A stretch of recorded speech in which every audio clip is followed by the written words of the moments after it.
È uscito il mio nuovo libro, Gli ostaggi di Padre Cicero. Allora, dando seguito al mio enorme interesse per la storia del Brasile, ma soprattutto del nord-est del paese, questa volta ho deciso di lanciare la sfida di parlare di un personaggio particolare oltre che affascinante. Si tratta di Cícero Romão Batista, che è diventato in seguito la guida incontrastabile della popolazione sertaneja e povera delle regioni di Cariri nel stato di Ceará, il Padre Cícero.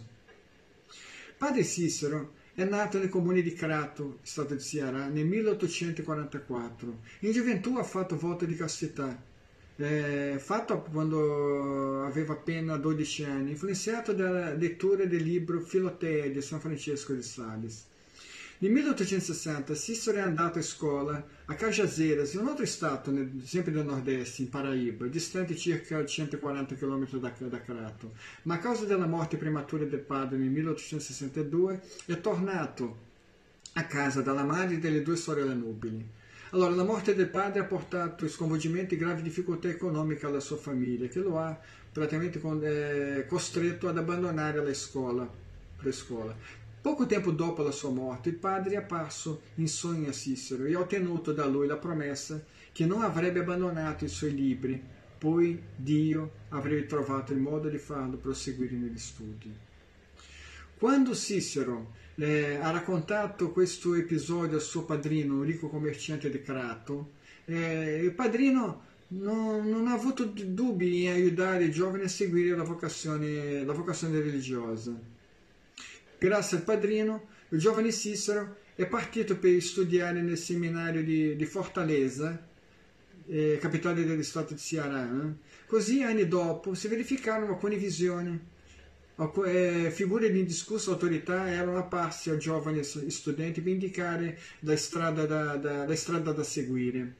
In seminario, comunque, Cicero era sotto la disciplina dei sacerdoti lazaristi francesi che primeggiavano nella formazione morale, intellettuale e spirituale dei futuri sacerdoti. Filosofia e teologia e altri fondamenti del cattolicesimo romano sarebbero antidoti contro la lussuria e gli altri peccati capitali, oltre che naturalmente barriere per proteggere la mente dall'assedio del presunto misticismo superstizioso che caratterizzava il cattolicesimo brasiliano dell'epoca.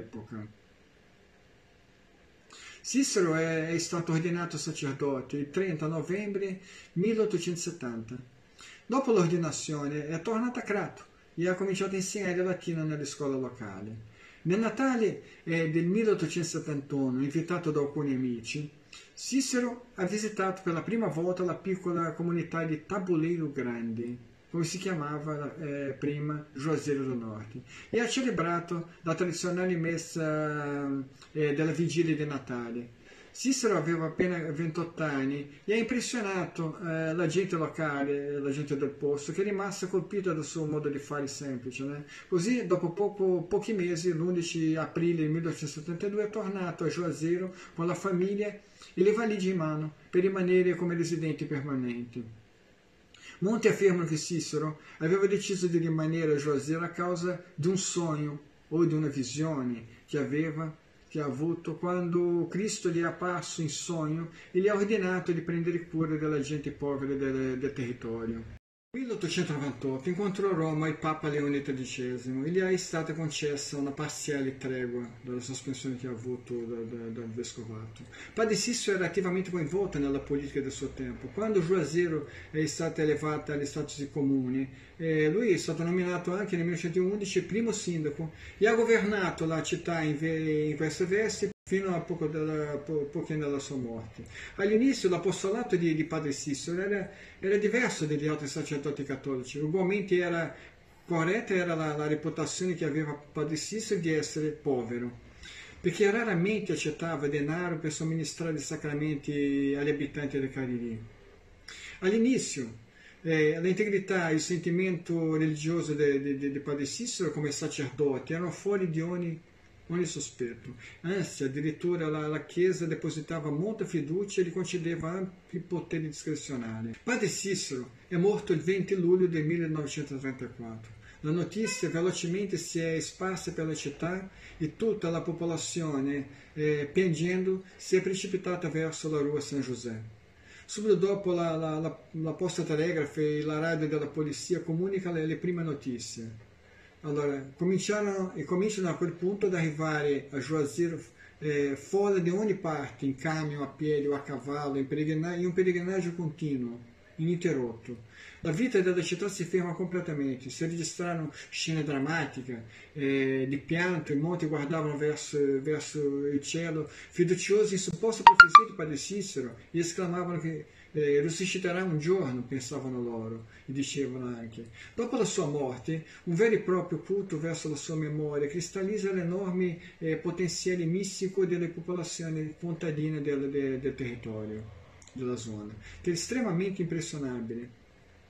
La statua che è stata eretta in suo onore e la sua tomba accolgono tutti gli anni migliaia di pellegrini. La devozione per questa figura ha assunto ormai un carattere messianico particolarmente accentuato. Padre Cicero sostituisce per una parte della popolazione del nord-est la figura leggendaria di Dom Sebastiano, il giovane re di Portogallo scomparso in Marocco durante una battaglia a Kasr Kibir nel 1578. E il mito sopravvive nella credenza popolare, trovando un terreno particolarmente favorevole nelle precarie condizioni di vita della regione, che è soggetta a periodi ciclici di siccità che determinano anche miseria e fame.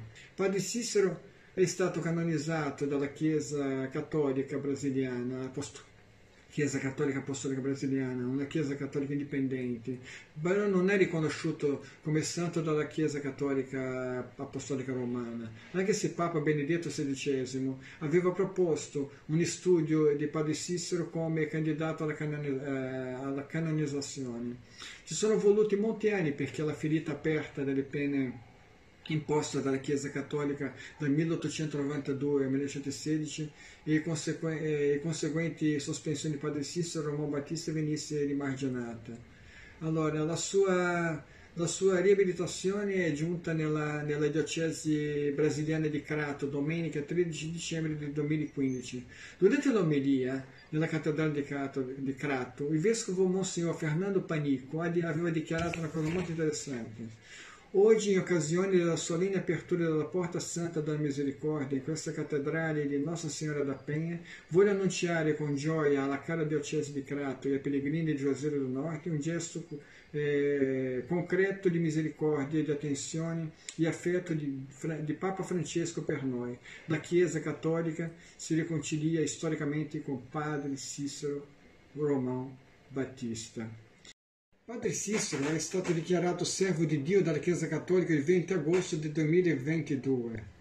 Si registrarono nella storia del Brasile alcuni movimenti di massa sertaneja nascondendosi in forma religiosa.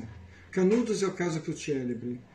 Padre Cicero Romão Batista sarà comunque il protagonista di un dramma misto di tragedia e farsa che si svilupperà nel scenario del nord-est brasiliano e coinvolgerà migliaia e migliaia di poveri da campagna. Ma forse mai un uomo in Brasile ha acquisito e ha mantenuto per tanto tempo il prestigio raggiunto da Padre Cicero.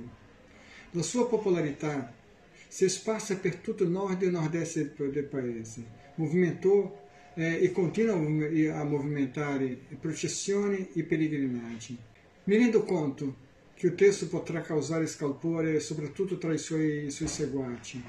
Comunque, come sempre ho cercato di fare, di essere intellettualmente onesto, imparziale nella misura del possibile, ho cercato di raccontare la sua storia, di raccontare la storia di questo personaggio che è stato bersaglio di discussione nel Parlamento e sulla stampa del periodo e ha messo la cupola della Chiesa Cattolica in delicata posizione, creando inoltre contese e lotte tra le fazioni politiche. Questa è l'inizio della storia di Padre Cicero che racconterò per voi.